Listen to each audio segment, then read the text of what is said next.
Are your core values crystal clear, or do they need a refresh? Stay tuned for a conversation about why core values are extra important in our new, much more virtual world. Hi, Shannon Waller here, and welcome to Team Success. Today, what I want to talk about is the importance of core values. And you're probably familiar with the core values conversation, how important they are. But I want to share with you ours. I also want to talk about how it can expand your freedom and your team's freedom, which I think is particularly important in our new, much more networked and working remotely world.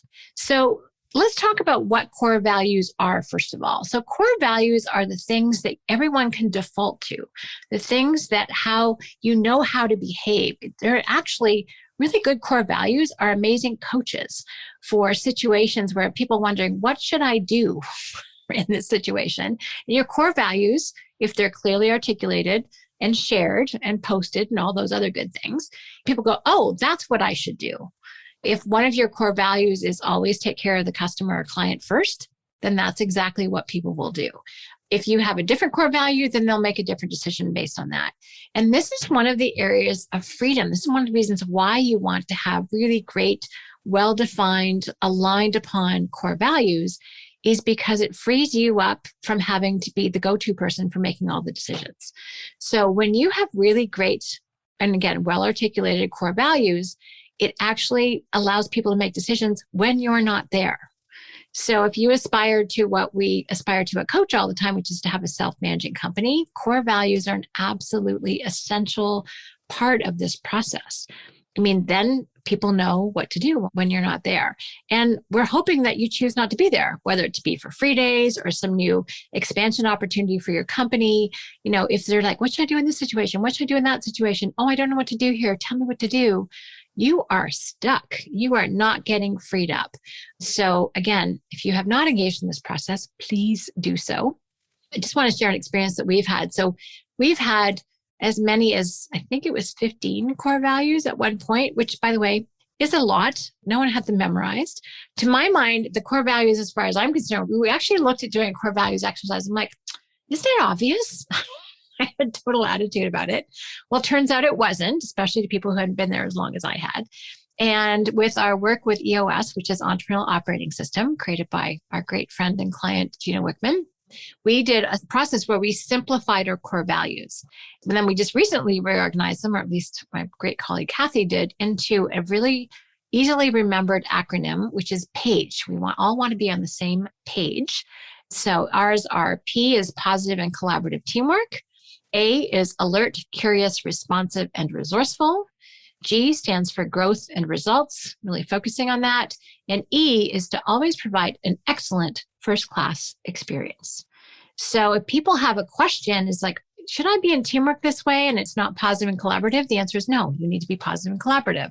If someone is wondering whether or not, if they did something, whether or not it'd be okay, but it would provide a much better quality experience for our clients, the answer to that is always yes. Make people feel at home. Take their coat when they come into the workshop room when we could do that. Make sure that we just put people at ease, never make people feel bad or wrong. Have a really classy environment. Doesn't matter if that's in person or on Zoom. So it really dictates how all of us behave. And it's kind of fabulous because when it gets into the bloodstream of everyone, it becomes your culture. It really does show up as being, this is how you treat clients. This is how you treat one another. And this is why you want to be conscious and intentional about it and simplify it down from 15 and not take it for granted like I was.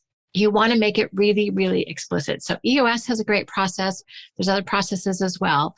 Tony Hsieh is brilliant. They've got 10 core values that he and the team created at Zappos. So really great companies with great cultures, if you can go back and you ask them what the core values are, almost always they can rhyme them off and tell you.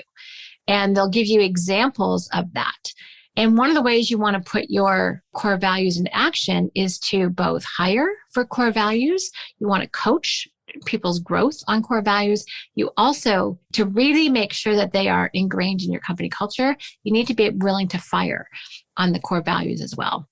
So if you're not willing to go, no, you're violating the core values, you don't belong here. If you're not willing to make that call, probably not a core value, or you're too how to put it nicely, too flexible, too wishy-washy on your core values. So you really do want to be, these are things you can own. These are the things you feel strongly about. This is not just a head conversation. This needs to be a heart conversation where you want to free yourself up. You want to be really, really confident that your team is taking action the way that you would. Not a radically different decision. They might do it in a different process or a different way, but you know that no matter what, this is what everyone is bought into and will adhere to, this particular way of operating, because it shapes behavior. I mean, core values is a set of your values, and values determine what we will and won't do. So this is why it's so essential, especially during this time where a lot of people have been working more remotely because of the lockdown and working on Zoom. The strands that hold us together, some of the social cues that we would take from working in the same place in the same location, some of those aren't there anymore. So what people will default to when they're in the weeds of, their day-to-day work and all the complexity that involves is really what your core values are. So it gives you more freedom. It also gives your team more freedom. And this is why you want to have this so ingrained. It also is how you will grow. It's great because people can always grow in their positive and collaborative teamwork at Coach. We can always become more alert, curious, responsive, and resourceful. We can always grow and, improve our results. And we can always expand what it looks like to provide an excellent first-class experience.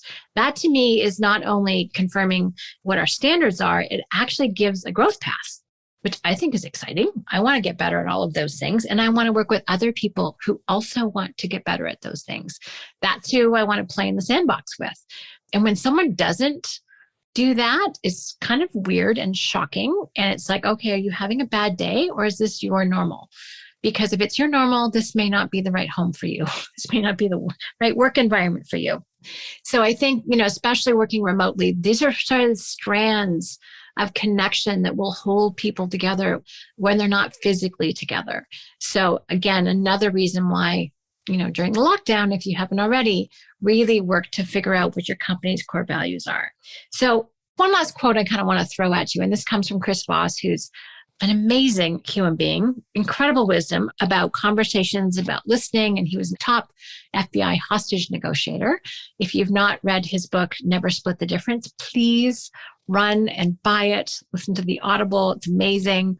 So much wisdom in there. But one of the points that he's made, the comment came out in a workshop, people rise to the occasion. And he said, actually, no, people don't rise to the occasion. They fall to their highest level of preparation. And part of the preparation for how your teamwork is going to go, how they behave, how responsible they are, goes back, I think, to core values. So if you have prepared your team for how to handle themselves in situations by being really clear on your standards, which are your core values, then I think you can be really, really confident about how people will show up. And it may be that they change. I know some people who revisit them fairly often. Not a bad idea to refresh them occasionally, make sure that they're still true. As I said, we've simplified ours dramatically. I can't really imagine them changing, but who knows? Never say never. But I find them very aspirational as well as, a solid platform to stand on.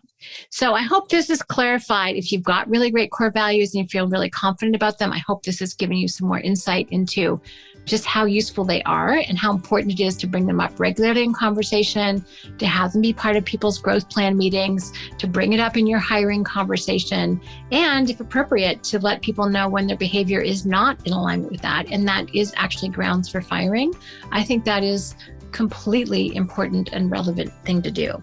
So again, you may have some more work to do with this, or you may just be patting yourself on the back. But again, it really does give you and your team a lot more freedom because people know what to do when you're not there. So I hope this conversation has been useful and inspiring for you. If you have any questions or comments, please let me know at questions@strategiccoach.com. And as always, here's to your team success.